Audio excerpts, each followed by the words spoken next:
Good morning, everyone. Welcome back to the Namaste Experience. So good to see all of you this beautiful Monday morning. Looking out and just feeling the energy of this holy community.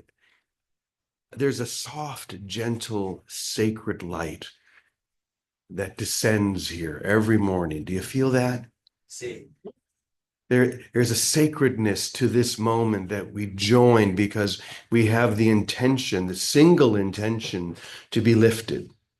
What a great way to start the morning, to be lifted and to be held, embraced in that light.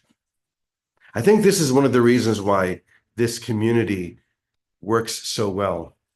You may have heard me say before that spiritual communities are like restaurants. Most of them don't last a year.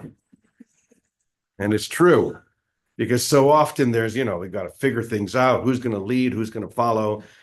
We don't have to worry about any of that here because we are here for one reason. There is a single intention. And when there is that single intention only to love, to be lifted in that love, then that light, that beautiful, soft, sacred light descends upon each one of us.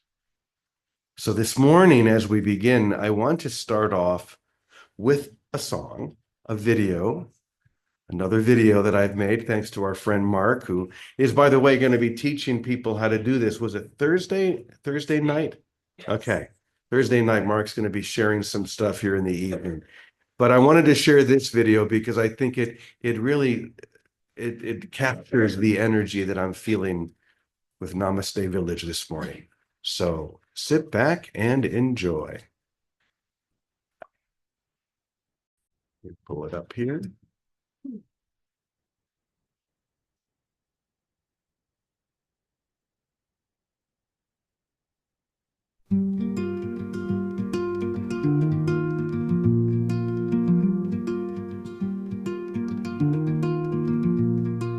Grace is shaping my way now.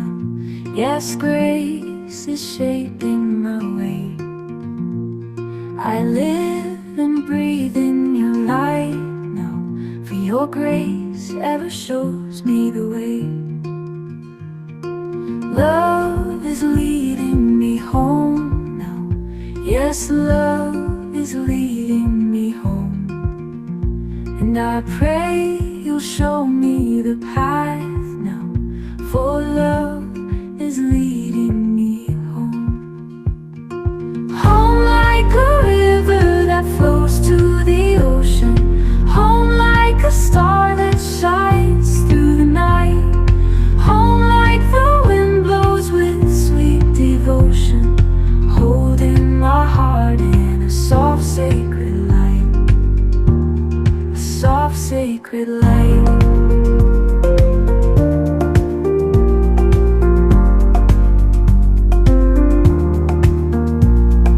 Hope is calling my name now.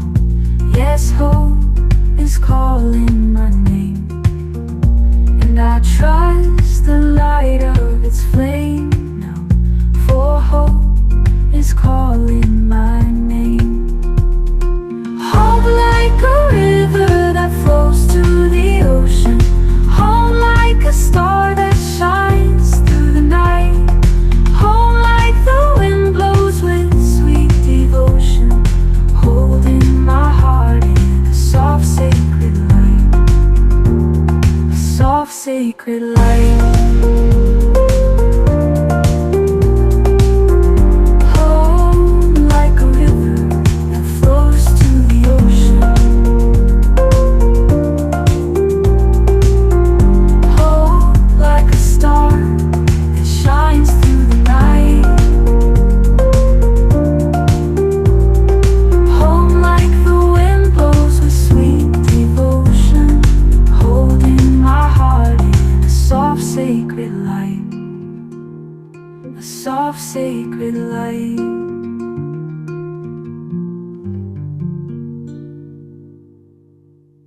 flows with sweet devotion, holding my heart in a soft sacred light, a soft sacred light. Okay. Thank you. You know, I was thinking as we were just watching that, how amazing it is to be able to almost instantly create pictures and videos out of nowhere of, let's say, an angel floating in the sky, flapping her wings gently, holding a sign that says sweet devotion. Okay. And boom, there's the picture. Then you put it into something else, then boom, those wings begin to move and she's moving. And yet, that's amazing, but less amazing than you and your ability to create instantly whatever you hold in your mind. This is just really a metaphor for what we do in our mind every instant, creating a world that we begin to realize more and more is not the real world. That beyond this world, there is a world that I want and deserve and am enjoying right now. There is a heaven in which am. I am right now. And so these wonderful tools, like what we created with the video, is just another way of understanding that we're doing that every moment. It's like when you put on virtual reality glasses, as we have done here sometimes, sometimes to great chagrin. I won't say anything about that. What we're really seeing is virtual reality. What we're really seeing is one more step removed from reality itself. Once again, we're doing that every instant, creating a whole world in our mind that matches the world that we hold within. And this is why number one, you can be in a place like Mexico, and you can be in a very simple neighborhood, and the people who are here are so joyous and so open and loving. And you could be in a place where, let's say Hawaii, and if you're holding a thought of despair or desperation, you can be in hell. Heaven or hell, it's all your choice. It's all your choice. So that being said, I'm going to welcome someone who I'm very excited is going to join us this morning. So Reverend Sarah, come on up, Reverend Sarah. Sarah is the new rector at our church, St. Andrew's. Come on in. Good morning to you. And I just love her. And I'm just so grateful she is here, not only at Namaste Village, but here in our beautiful town. I, for about 2 years, held space for her so that she could come. And then she came miraculously and is whipping everybody into shape. She's getting this church together. And so I'm just so happy to be able to have her come and join. We're going to do something wonderful in a moment. But first, what would you like to share? Good morning, Sarah. Good morning, everybody. It's always nice to come and visit. I love this place and everyone that I meet here. And James Francis told me that we're going to talk about sneezing this morning. So what I'd really like to say is, what about sneezing? Actually, I thought about this, for the last 24 hours since you told me this. And I thought about what people say, right? When somebody sneezes, what do you all say when God someone bless you. sneezes? Salute. Gesundheit, salute, God bless you. And it's always so funny because, I'm obviously a religious professional, right? The collar, the position, I'm a retired military chaplain. And I'm the one who's always like, oh, why do they have to say God bless you? What if the person they're blessing doesn't, have a belief in God or has some bad history with religion? Nobody else really cares that much, but I'm the one who's offended. And I've always thought that's kind of interesting. So I always say, because I'm tight. Now someone else may be offended by that. People, we're very challenging. That's what I've been thinking about sneezing for the last 24 hours. Yes. After our service yesterday, uh, she wondered what we were going to talk. I said, sneezing. Well, isn't that interesting? Okay, where should we go with that? Well, I'll tell you, I'm going to share a parable. See, what we do here almost every day is I write little parables because, as we know, parables are a wonderful way to learn, a lesson in a gentle way. And we have a character that is always the center of our parables, who we just call the mother. This is a Hindu holy woman who has an ashram somewhere in the Himalayan mountains. So I thought I would share a story about the discomfort that we feel in the separation that we anticipate from the divine, which isn't there, by the way. Once again, from our analogy before, we're always creating images instantly to justify or to somehow mimic that separation, which has never been real. And there's a discomfort there that is meant to lead us home. So this is going to make sense now that you know we're going to talk about sneezing. So here we go. This is called the parable of the sneeze and the soul. The sneeze and the soul. A small child named Anya came to Mother one day, her eyes wide with questions. Mother, she asked, the people at the ashram speak of God and enlightenment. They use such big words like awakening and liberation, but I don't understand what they mean. How can I find what they speak of? Mother smiled, her face as soft as the clouds that drifted above them. She stroked Anya's hair, the way the breeze touches the leaves. My little one, she said, you already know more than you think. But to see it clearly, let me ask you something. Have you ever felt the sudden need to sneeze? Anya giggled. Of course, Mother. It comes all at once, like a tickle in my nose, and then achoo! It's loud, but it feels so good afterwards. Mother laughed gently. Yes, it's a wonderful release, isn't it? But tell me, have you ever felt a sneeze begin only to have it vanish before it comes? Anya's eyes grew wide. Oh, yes, I try to sneeze, but it just goes away. And then I feel all twisted inside, like something was supposed to happen, but didn't. It's so uncomfortable. Mother nodded, her gaze steady.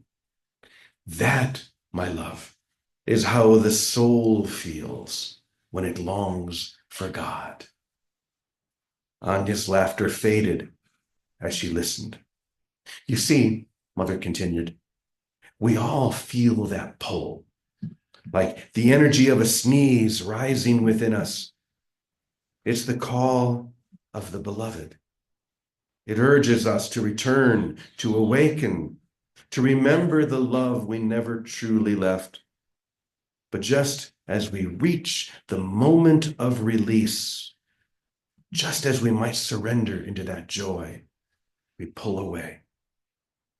Why, Mother? Anya asked, her brow furrowed. Why would we stop? Ah, because the ego whispers in that moment. It tells us that to surrender is too much. It says, hold on, stay small, stay safe. And so we resist.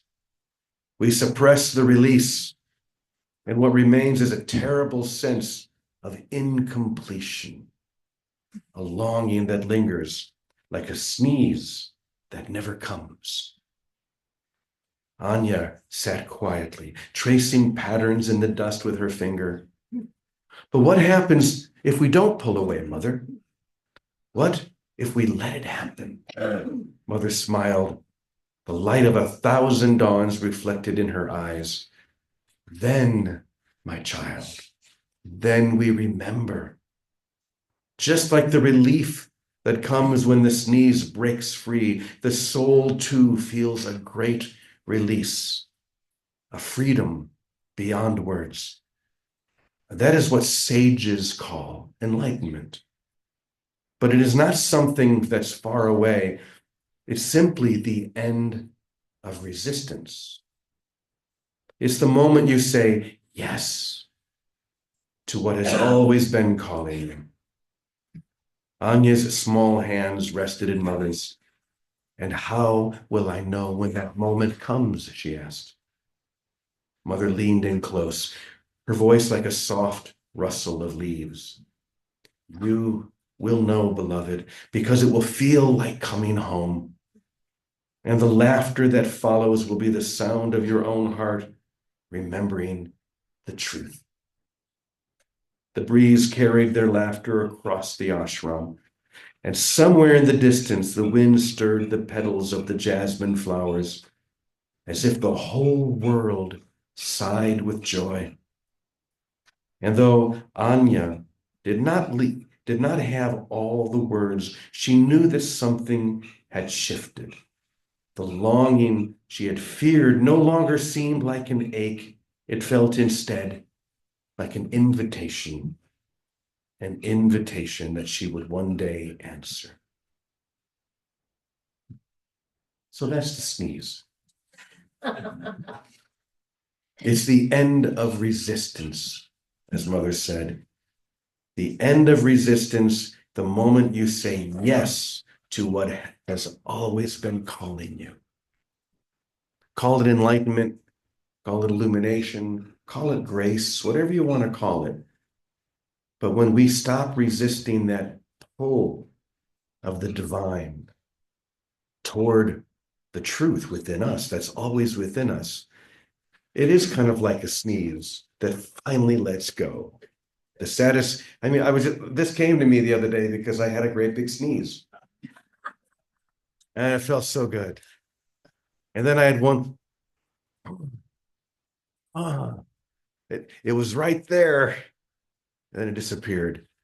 The anxiety of that, but the release of resistance into love. So, my dear Sarah, what do you want to say about that? God bless you.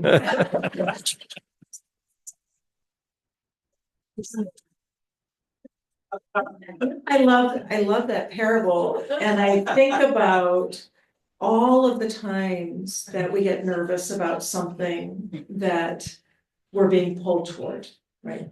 I was at lunch the other day with a couple of other clergy, and one was talking about his anticipated marriage proposal. Now, they've been together for a long time, they love each other, they know they're gonna get married, but he's nervous, right? Right, even when we're heading towards something that we know is coming home, that we know is for our greater good and is in service of love, we can still get so nervous, like right before diving into a pool or into a lake. Does anybody ride a motorcycle? Sometimes. Right. He just had an accident. I gave it, I decided I think when I was 30 that I was old enough to get a motorcycle, even though it worried my father. And then when I was 45, I decided I was old enough to stop worrying my father, and I stopped riding. But I was in Jerome, Arizona, and I was a relatively new motorcycle rider. The entire town came out, I think, as I was sitting there at the top of this really steep decline, being so afraid to go down that hill. And then finally, all right, here I go. And I'm on my bike and I went down that hill and the entire town applauded. And it was lovely, of course, to have all that support. But once I did, it didn't seem so difficult. And the idea of just going and doing what we feel a pull to do.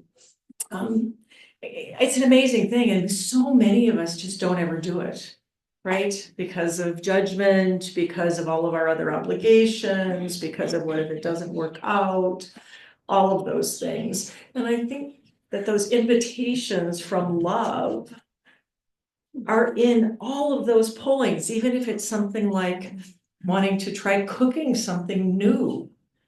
I mean, has anybody but me ever decided that they really felt called towards something and then they just, for whatever reason, don't follow through? Every human being, right? Every single human being. And I remembered when you were reading the story and playing the song and talking about coming home, James Francis and Betty, and I'm sure some other people here, and I share a religious practice of the sacrament of Holy Eucharist, which means Thanksgiving or communion.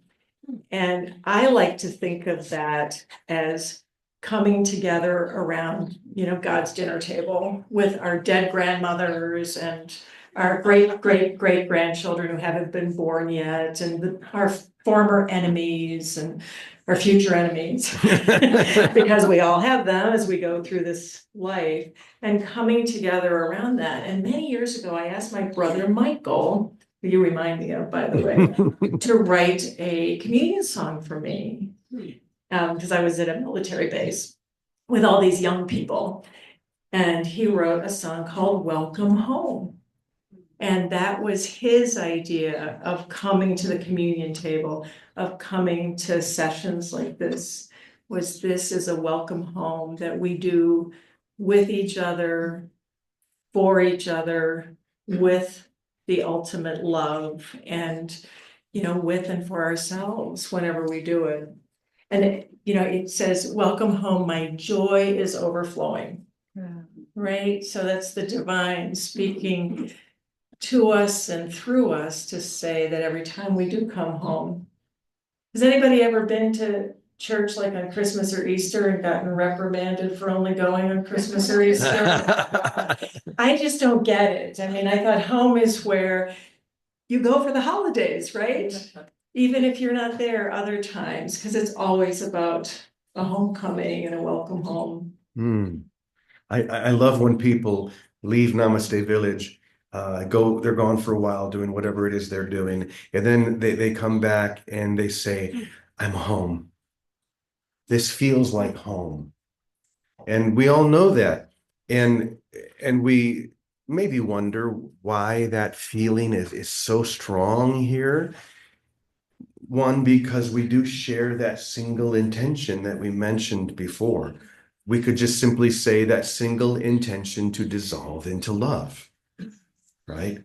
But the other thing that I think is important in that, and you would see this in a healthy family as well, where the hierarchy, the supposed hierarchy of that family is also dissolving into one. In other words, I'm not a guru. I remember when Sarah and her husband first came here, they had heard stories about me and Namaste Village, and she didn't you say that you were disappointed that it wasn't the cult that you thought it might be? Yes, because I'd never worked with a cult leader and I was super excited. And what she found instead was a brother. And that's what we are. We're brothers and sisters to each other. And I have found, and I'm sure you have felt this as well, that in that I and you and we are more helpful to each other than I would be or a priest would be up on a pedestal, right? When we're together in this and we're looking eye to eye and we see each other as brothers and sisters, no matter what, there is a love that opens up even wider. That even in these parables, they really do put Mother up on a pedestal, and she kind of deserves it, in my mind. But I know for myself, I am more helpful when I'm on the same level as you, and that encourages that feeling of home. That encourages that feeling of family.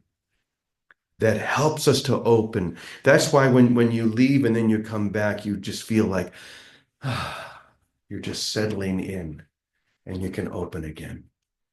And I think that when we really dwell in that love, then everywhere we go, we feel like we've come home, right? And we feel so welcome and welcoming wherever we are. And I love that. I love being able to be at home in every place and in every time. Mm-hmm. and with so I have to tell you all something that I experience sometimes when I'm doing the priest thing.